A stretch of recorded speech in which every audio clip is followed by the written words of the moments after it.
हिंदवी स्वराज्याचे स्वप्न.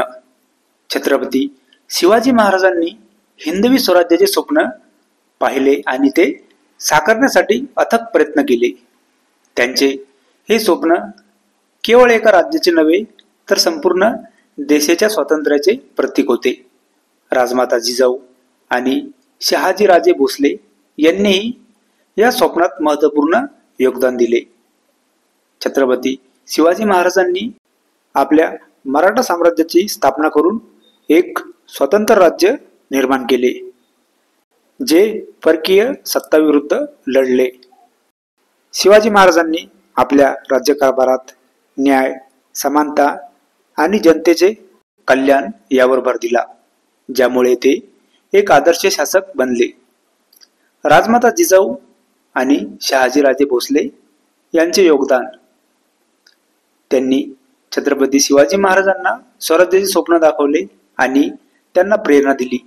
तसेच त्यांनी स्वराज्याच्या स्थापनेत मदत केली.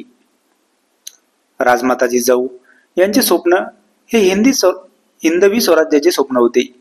त्यांनी आपल्या मुलांना छत्रपती शिवाजी महाराजांना हे स्वप्न दाखवले आणि ते प्रत्यक्षात आणण्यासाठी त्यांना प्रेरित केले. त्यांनी छत्रपती शिवरायांना शिक्षण दिले, त्यांना योग्य संस्कार दिले आणि त्यांना स्वराज्य स्थापनेसाठी तयार केले. राजमाता जिजाऊ यांच्या स्वप्नातील स्वराज्य हे केवळ राजकीय सत्ता नव्हे तर ते सामाजिक न्यायाचे आणि सामान्य माणसाच्या कल्याणाचे राज्य होते.